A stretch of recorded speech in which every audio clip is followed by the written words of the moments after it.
everybody. This is Bob Goodwin, president of Career Club, and welcome to another episode of Career Club Live.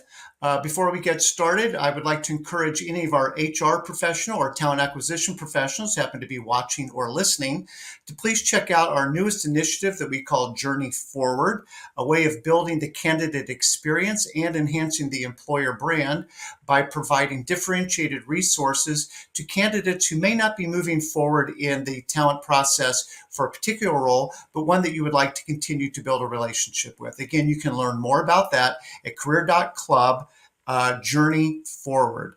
So I am really pleased, speaking of HR professionals, for today's guest. I'm going to read this because his background is pretty cool. We've got the privilege of hosting Piyush Mehta, the CHRO of Genpact, a global leader in digitally powered business process management and services.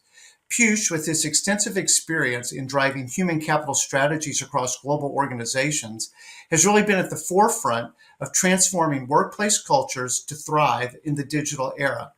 Today, he's going to be sharing his invaluable insights on the evolution of HR, the role of technology in enhancing employee experience, and the strategies Genpact employs to nurture talent and leadership in an ever-changing business landscape.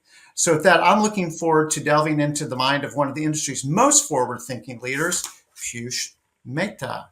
And with that, Piyush, welcome. Thank you, Bob. Real pleasure to be on this podcast with you. And thank you for the good words that you said in my introduction.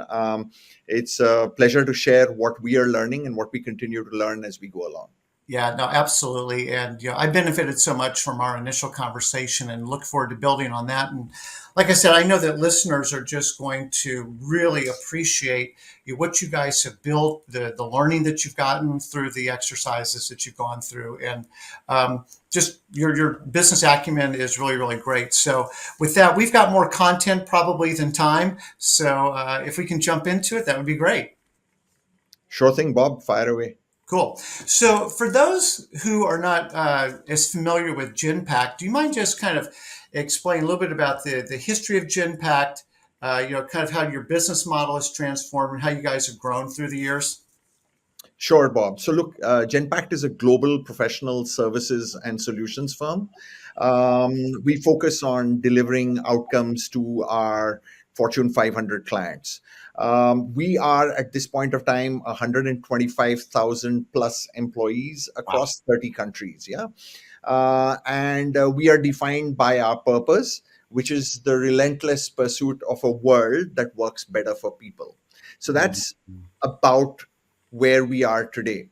Now, we started actually as a company which was about process expertise and domain, and as a back office for the General Electric company at the turn of this century. So, 25 years old. In 2005, we spun off into an independent company, and subsequently we went public and listed on the New York Stock Exchange. So, many things, as you would imagine, remain constant from our early days, which is our focus on clients, our deep domain expertise.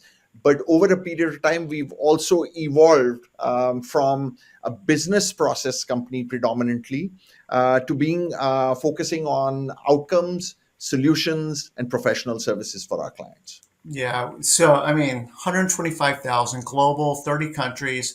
Trick question. Where is the home office? So interestingly, Bob, we don't have a home office. We have, I want to say this, we've been a virtual headquartered company for pretty much the last 12 years.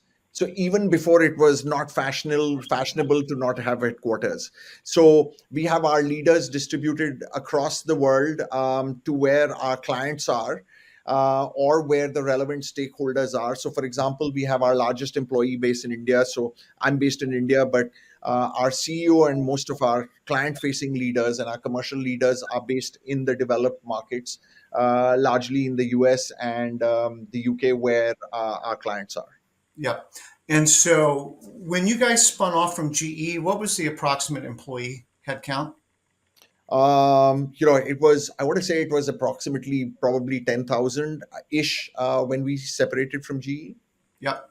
And so one of the things that I thought was fascinating that as you guys grew and the needs of your clients expanded and you guys kept getting bigger and bigger, what was the talent acquisition strategy? Because you guys continue to be in a high growth mode. How have you kind of been able to keep the talent? Because you're in a people intensive business. How do you recruit and keep the talent? So that's probably one of the most important questions which is related to our growth and getting to where we are as an organization and our future as well, Bob.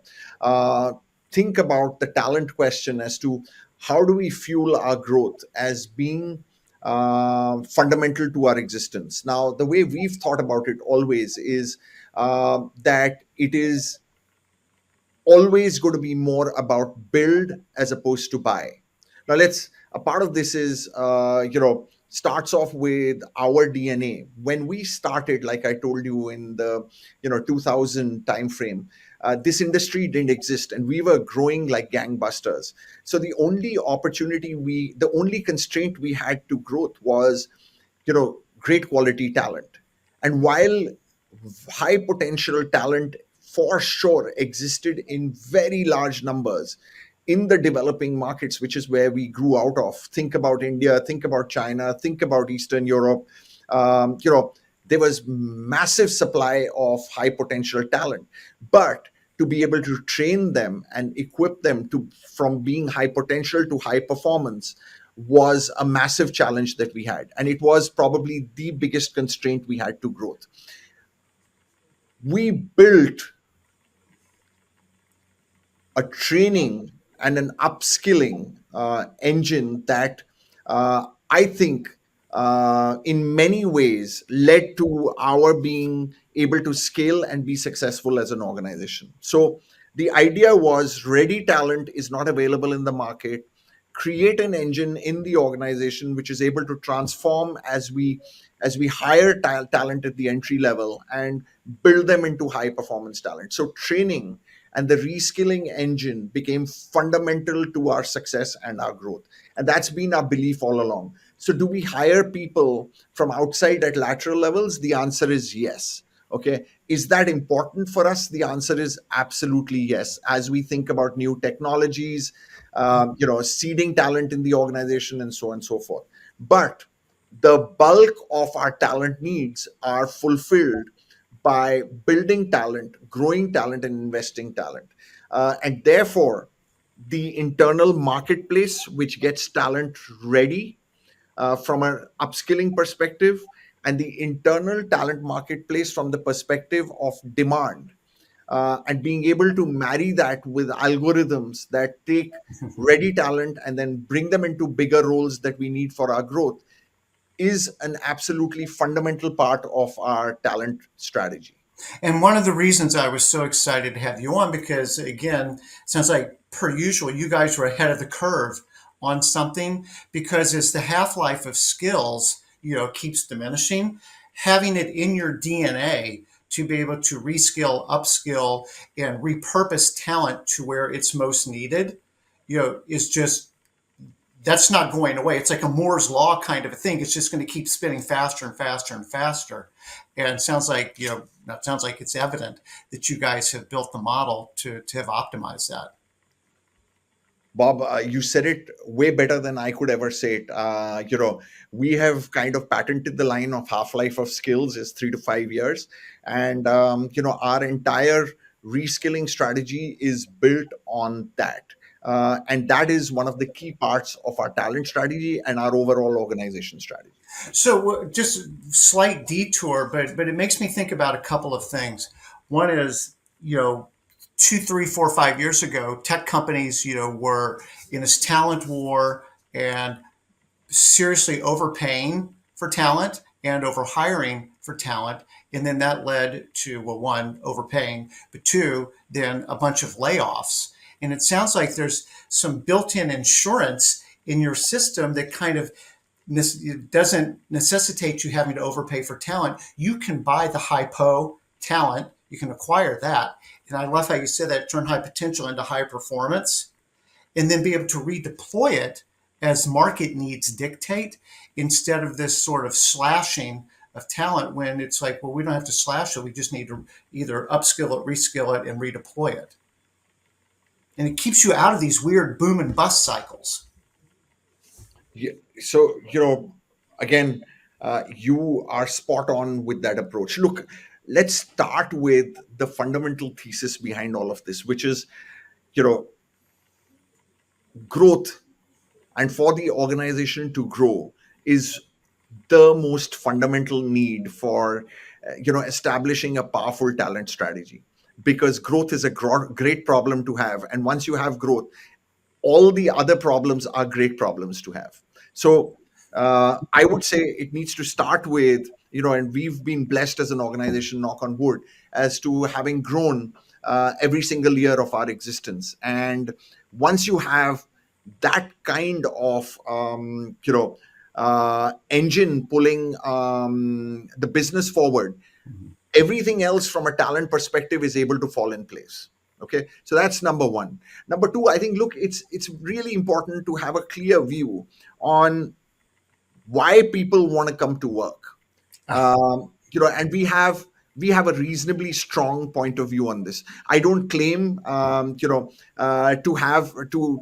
suggest for a moment that it's the absolute right view, but we are convinced that it is the right approach going forward. And once we are clear about that, I think it puts all our talent programs and our talent agenda in perspective. So think about the four reasons as to why people come to work as: want to work for a great company, want to work for great leaders, want great rewards, and want a great career. Okay.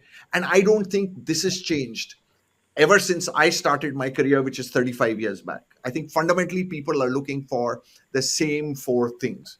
And if we are clear about that, as to this is the employee value proposition of why people are coming to work, and our programs and our agenda is built around scalably, and it's important that I say scalably and sustainably, building the value proposition around being a great company, around having great leaders, around having fair and reasonable awards, and having great careers, then I think we have a winning proposition.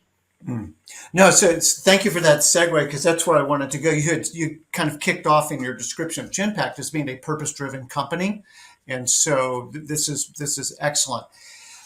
What I like about that too is it allows for different value propositions for talent. So not everybody has to buy into every single one of those all the time. They just need to buy into one of them at any given time to continue to have high motivation, to contribute, and to grow in their career at Genpact. So, question for you, because you've got the benefit of both time, geographic perspective, is do you see any of those value propositions? And again, it's purpose, it's rewards, it's the quality of management or leadership, and career development. Do you see those, any geographical differences, regional differences in the world? No, actually, I don't. Look, I think, and that's a great question. I think these are the basic needs as to why people come to work in any part of the world. Now, what changes, Bob, is many times the context, right? Competition, options available, the nuances of geography sometimes change those contexts, right? The relative dominance of technology, the beyond a point, the demographic profile of the people who come. Although in many cases, my view is that the impact of demographic profile is overstated. Okay, because I think irrespective of generation, people do look for these things. The enablers for some of these things, or let's take for example technology. What is the play of technology in all of this, right? I think today the newer generations are more comfortable with a higher impact of technology on these four fundamental variables. And there's a difference there. Okay. So those are the nuances that come into play, but fundamentally, it is the same four things. And I think it's really important that as HR practitioners build talent strategies, this is the North Star that we are navigating to in our own respective contexts, in the context of the geographies that we work, in the context of the industry that we are a part of, in terms of the competitive landscapes that we are working out of, in terms of the macro conditions around us. What's the extent of wage inflation, what's the demand for a particular skill set. Those are all at a point of time specific levers which drive this, but it is these four things which should be the North Star. Well, I be very honest. It's one of the big takeaways that I've had from our conversation is just the one, identifying those, but two, the durability and the universality of those qualities. And I think what that allows you to do is truly have a strategy that's built on those instead of a project chasing things that might change over time. The durable notion of those four key pillars is, I just think, vital.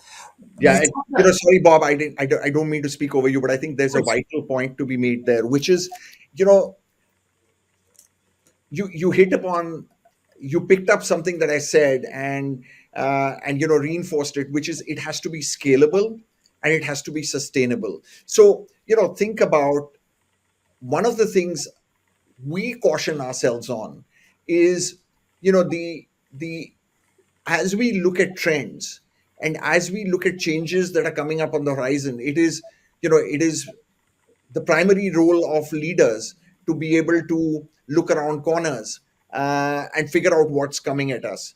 But equally, I think it is our responsibility as leaders to also figure out what's flavor of the month and what's not.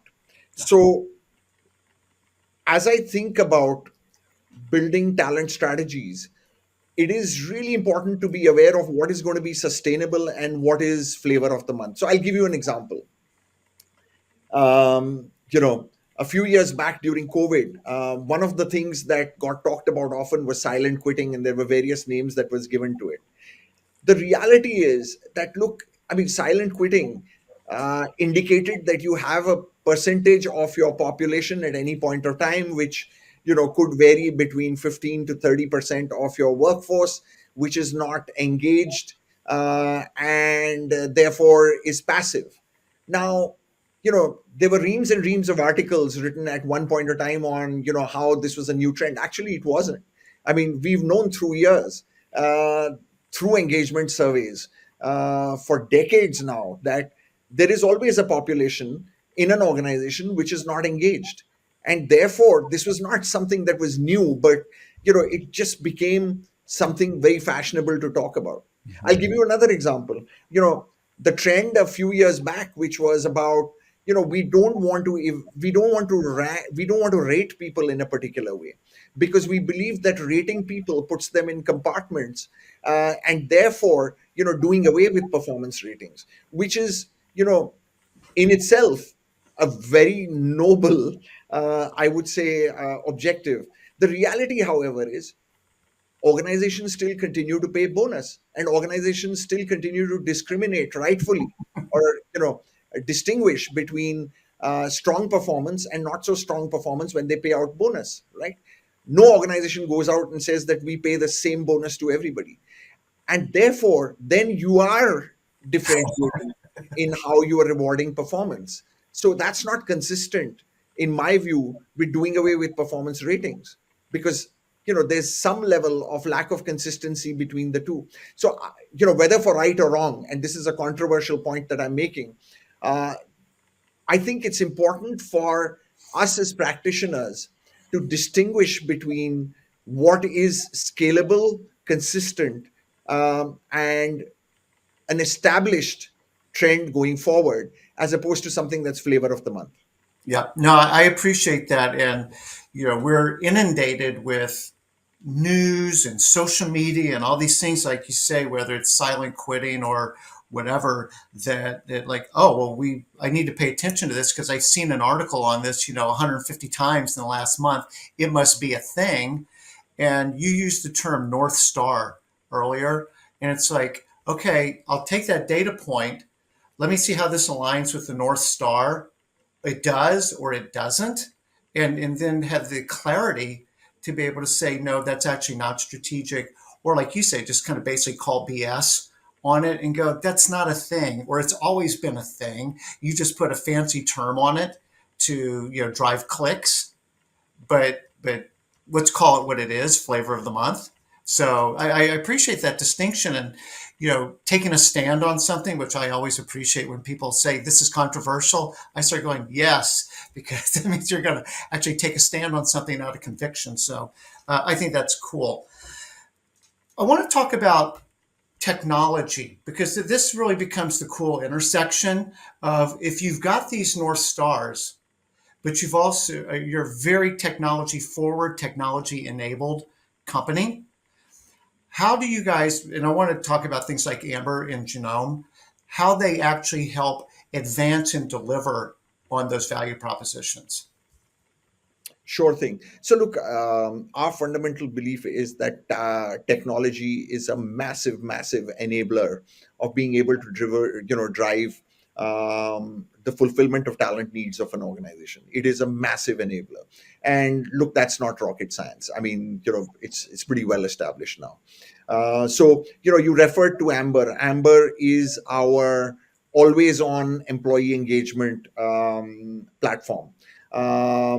It is an AI-driven chatbot that reaches out to employees real time across the company. So 125,000 plus employees being in touch real time with an engagement tool that helps us establish how people are feeling at any point of time.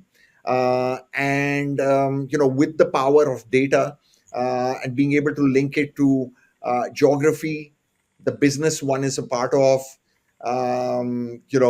how long you've been in the company, tenure, the manager that you work for, your gender, etc., etc.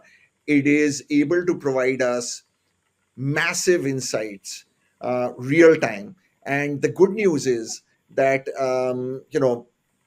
I mentioned it's an AI driven chatbot. So the chatbot, as it reaches out to individuals, is able to drive the dialogue based on the responses and the specific things which the individual is saying. So it's not a standard set of questions that the engine puts forth to the employee. It helps us keep a real time pulse on employee engagement, morale, and sentiment real time.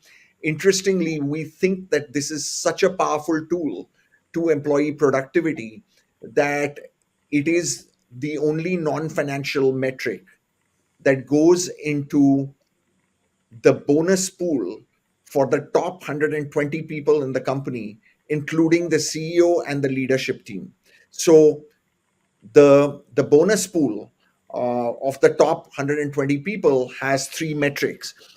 Two of them are financial, revenue and margin, and the third one is employee engagement as mentioned as measured by Amber. So that's how important it is for us. So Wow. Wow.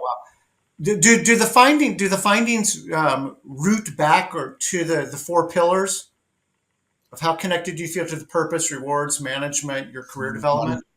again, spot on, Bob. You're doing this so well. It is, like I said, it's the North Star, right? So think about the engagement that Amber has with employees. The entire engagement, the questions and the responses are built around exactly those four things.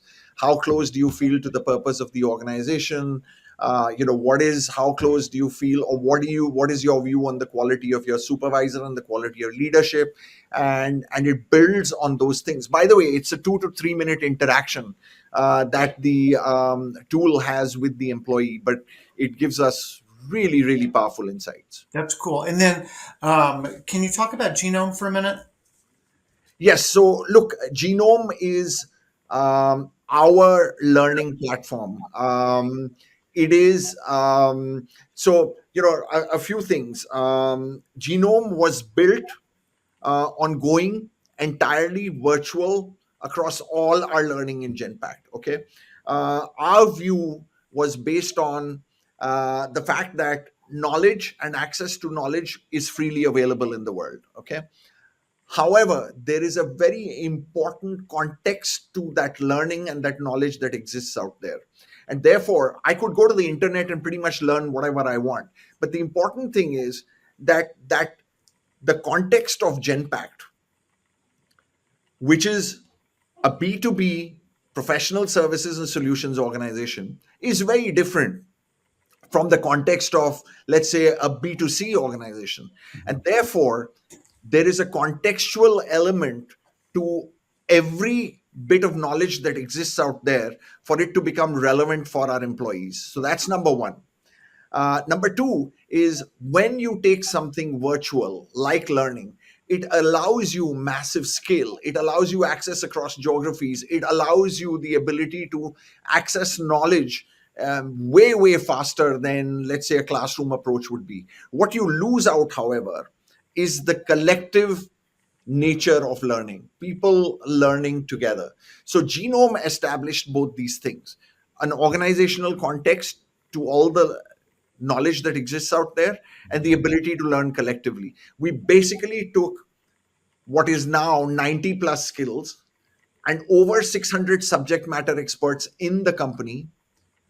We nominated them as gurus for these 90 skills, and we built a learning infrastructure where these gurus were able to access material across the universe and contextualize that over a period of time to the needs of Genpact.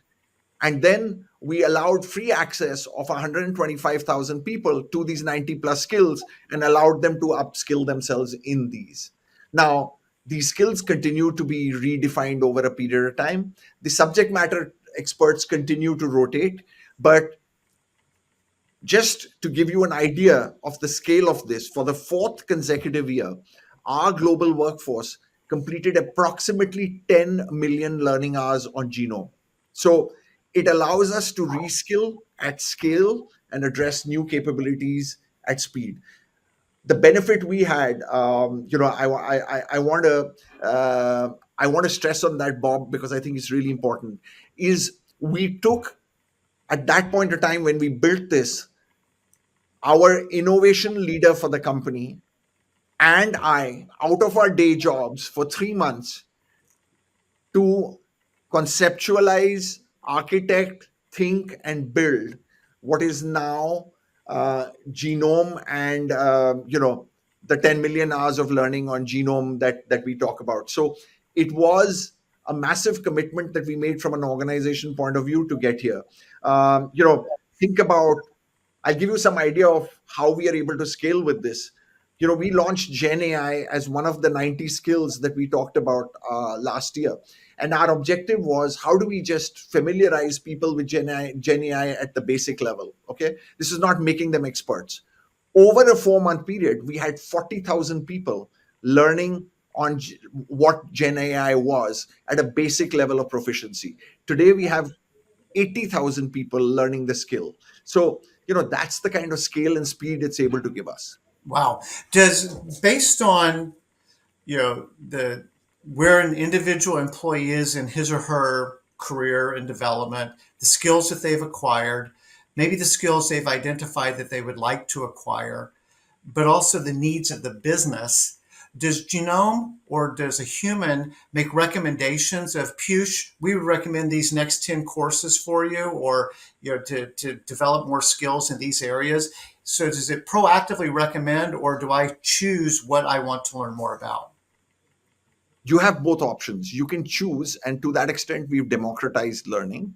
An individual can choose from those 90 skill sets what they want to pick up. But we also have built the capability, to the point that you're making, where we are leveraging something called AI Guru, which assesses their skills and proficiency levels, which are extracted from their bios, and then their genome learning data, and then our capability frameworks to recommend learning paths based on employees' roles and business needs. So, great question. It is actually both.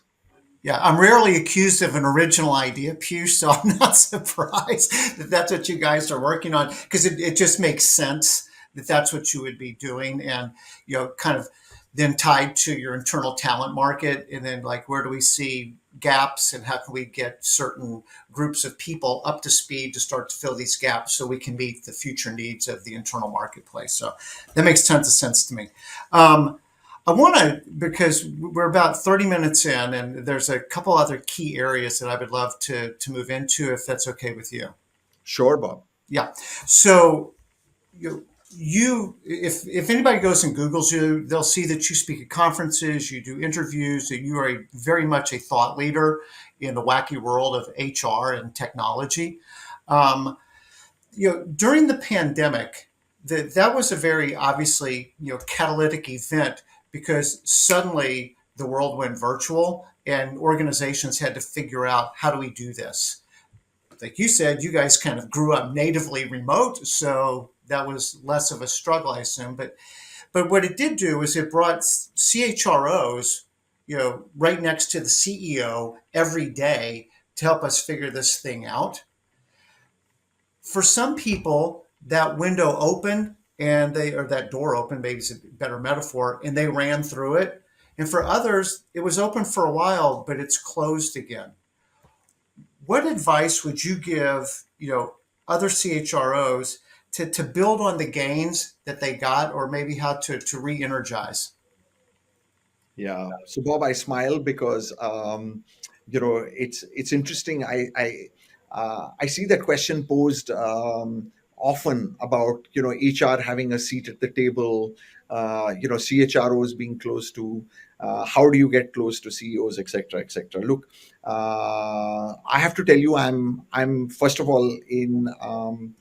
Uh, I am a bad person to ask that question to because I've always been fortunate in that respect, and I think to a large extent, our business model, the fact that we were a new industry which didn't exist 20 years back, we grew like gangbusters. Therefore, bringing the right talent in place was the single biggest constraint to growing our business.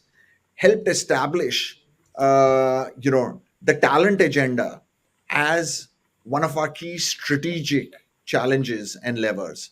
So our HR teams never had to engage in the discussion about having a seat at the table, are we close to business, etc., etc.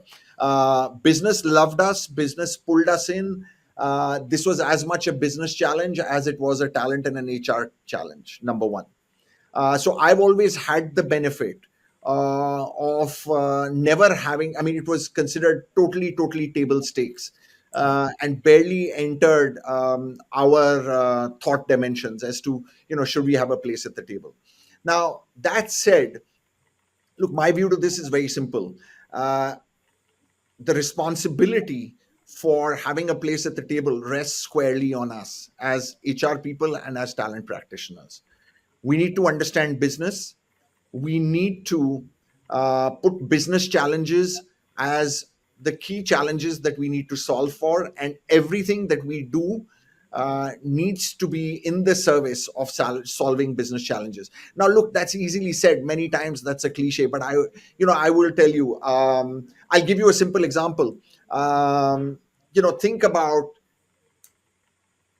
one of my roles before I came to GE and Genpact was working in a company where we had to build a hiring tool to hire great frontline salespeople.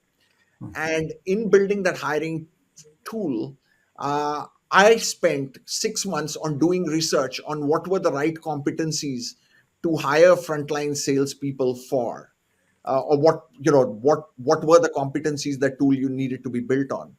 And the reality is that if I had done meaningful internet research, I would have come up with the competencies that a frontline hiring person needs to have in about 2 days as opposed to 6 months of research and gotten it 90% right. And I could have spent the balance 5 months and 28 days in building a tool that would execute well and hire really well, as opposed to spending time on that quote unquote reasonably meaningless research in the context of what we were trying to do. Right. And I think those are the examples of where we need to step back as HR practitioners and say, you know, it doesn't always need to be about perfection. Focus really hard on execution. Let business needs be your North Star. And if you're really solving business challenges out there, there is no reason why business won't love you. So I actually think this is amazingly simple. And I think, it is important that we don't preoccupy ourselves with this. More importantly, go out there and help business solve their challenges. Yeah, it's interesting because first off, I agree with you. It's focusing on the business, and while that is cliche, apparently it's devilishly hard for some people to get to that place. Um, and it seems like that the seat at the table cliche again is more. It's not an aspiration; it's a result. If you are contributing to the business, and you're not just a policy and police or procedures police, and there is a function of that. I mean, compliance, and there's legal things and stuff like that has to be paid attention to. But at the same time, if you're just focused on the businesses, you said you were benefited from the fact that that was core to the very beginning of the company, was cracking the code on this. But do you see AI as maybe a new door to re-energize a CHRO that wants to reorient themselves and their team to be more integrated into the business? Yeah, I'd be careful as I go there. Look, I already made the point earlier that advances in technology and changes in technology are a very, very powerful catalyst for moving up the value chain, delivering with speed, catering to business needs. All incredible, enablers. That said, I think it's important to identify again scale and sustainability in what we are going after, Bob, as opposed to spreading it thin and trying to layer everything and anything that we do with AI without necessarily understanding where it's going. Well, Okay, that's back to the North Star concept, right? Is 100%, one does hundred the technology align? Because you're right. I mean, this is like the perfect use case for flavor of the day or flavor of the year kind of a thing. And well, we're just buying AI. We're just trying to figure anything out that's got AI attached to it that may or may not be directly aligned to the business's North Star. And in that case, it becomes a red herring, not an enabler. 100% correct. So, in the examples that I talked about, I would say that if I were to step back and say, where am I going to apply, the benefits of AI, the areas I would reach out to first are, for example, employee engagement. It allows us to stay in touch with 127,000 employees scalably, therefore, and sustainably. I think that's a great application of AI. In training and skilling, because that is super critical to the future, the current and the future of our business. So again, I would say that applying AI in that particular space will give us massive leverage. Those are some of the things. We hire 45,000 employees a year. If I could figure out a way in which I can leverage AI to be able to hire better, hire faster, create a better experience for the people we are interacting with through the hiring process, that's a fantastic application of AI. So I would say it's important to focus on what is going to be able to be the right areas for scale. Perfect. Okay, I want to just change into one more topic here, and I'm looking forward to this piece, which is career advice. Obviously, at Career Club, we're working, a lot with job seekers, and I always love to make sure that we're able to provide them with the benefit of some very successful people in the career advice. So, the first thing I wanted to ask you about is when you're hiring or promoting talent, Piyush, what are some of the core qualities or attributes that you're looking for? I would say,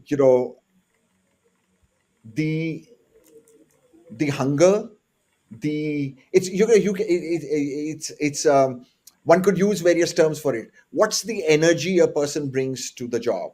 What's the hunger a person brings to the job? What's the drive a person brings to the job? What's the curiosity? Look, I think those become hugely important. Our view has been that we can teach people pretty much everything else, but you can't teach people to be energized, and can't teach people energy, and can't teach people hunger and drive and curiosity. So people don't have that, then we have a challenge. It's Yep. a key attribute for us, Bob. Is And then I'm sorry, real quickly on that. Is that something that you intuit, or is that something that you can directly interview for?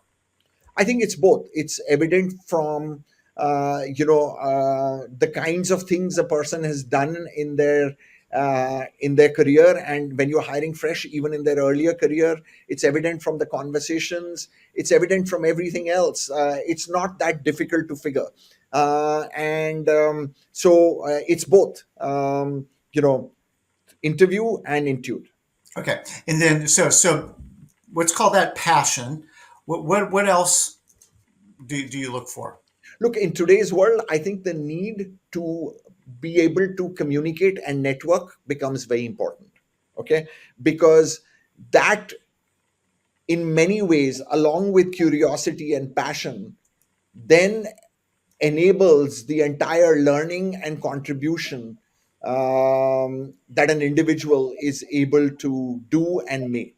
So to us, that part, and with that, when I'm saying that, it includes collaboration, it includes the ability to work in teams, all of that, right? So I think those two then become very powerful combinations for what we want to look at as we grow people and build people. Conversely, and I'm just thinking of this question on the fly, what are things that would be huge turnoffs for you, like deal breaker? I'm out.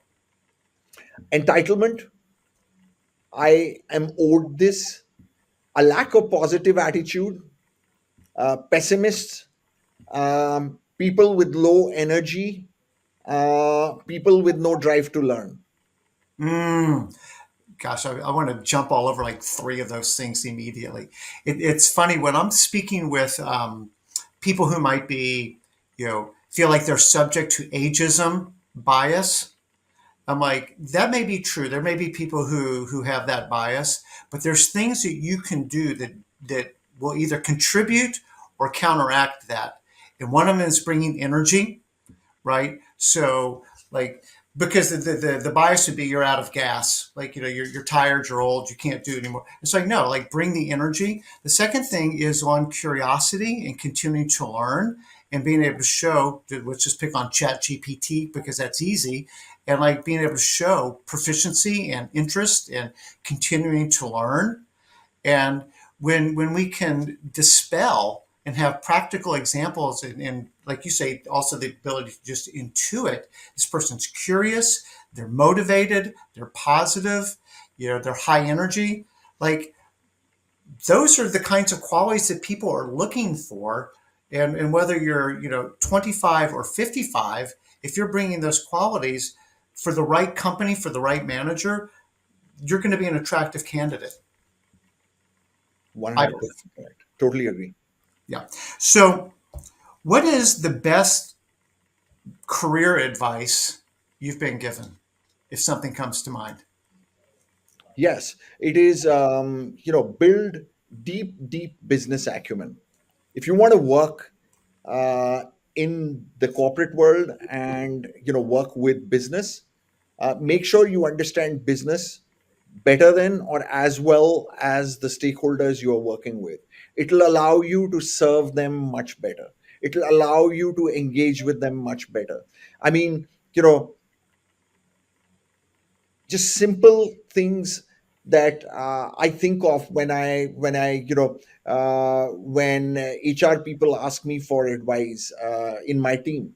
Do you understand a P&L? Do you understand the commercials of the business? Do you understand how the business makes money? Do you understand how the business is going to grow?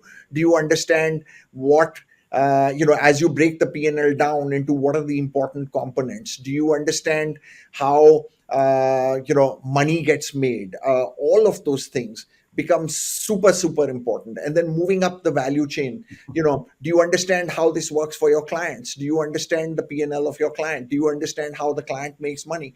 Do you understand what your business is trying to do for your client?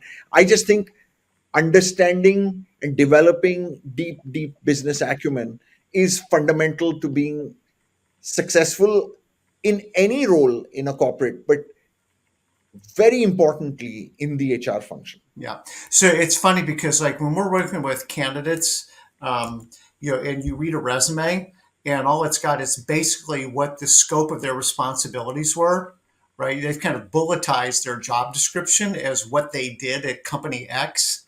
I'm like, no, the language of business is numbers. How did you contribute to the business? And sort of the three main value buckets. Did you help the company make money, save money, or mitigate risk? Can you dimensionalize your contribution in one or more of those ways? And to your point about business acumen, it's shocking how often people cannot do that. That's so well said, Bob. That's so well said. So last question.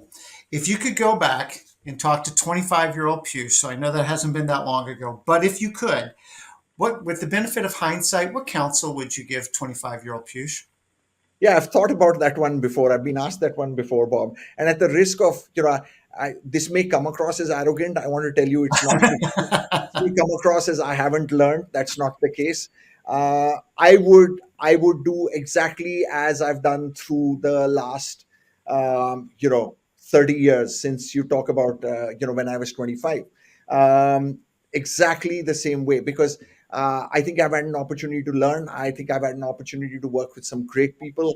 I think I've made some great big mistakes. I think people have indulged me a lot. I've had my share of more than my share of luck, being at the right place at the right time. So I won't change anything. Yeah, but that's interesting because in one way it's kind of a different question because like, Piyush, do you have any regrets over your career? Well, that answer is no. But what you just described were some things that you have learned that I think that you could communicate to somebody else, which is, again, continue to learn, take chances, be open to making mistakes, but you got to learn from them, right? Sounds like you've had some great mentors who have, quote, indulged you.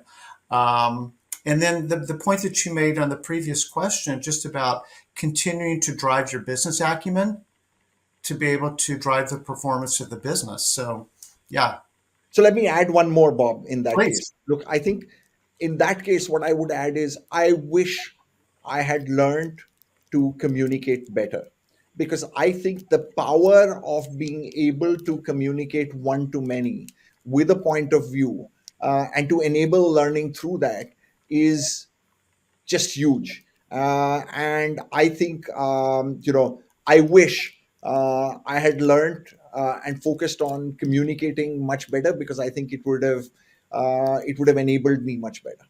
Awesome. Piyush, amazing. I knew this was going to be a home run and you exceeded my expectations. So thank you very, very much. If people want to learn more about Genpact, what's the best way for them to do that? Well, they can go to our website and engage with the organization there. They can then follow the links there and reach out to us for relevant stuff. That's the best way to do this. Awesome.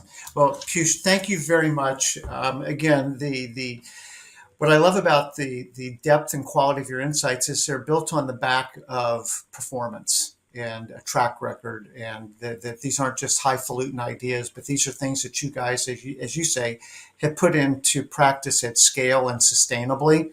And so I've just benefited tremendously from this, and I hope our viewers and listeners have as well. So, with that, thank you very much. For folks that have listened and watched, thank you very much for taking a few minutes out of your day today. And we hope to see you on the next episode of Career Club Live. Again, Piyush, thank you. Thanks, Bob. Thanks for your patience. I mean, the 45 minutes plus of conversation does require a lot of patience to be able to listen to me. More importantly, look, a disclaimer that I think is important. We If I have given you the impression that we've solved for it all, we haven't. We are on a journey. We are learning as we are going along.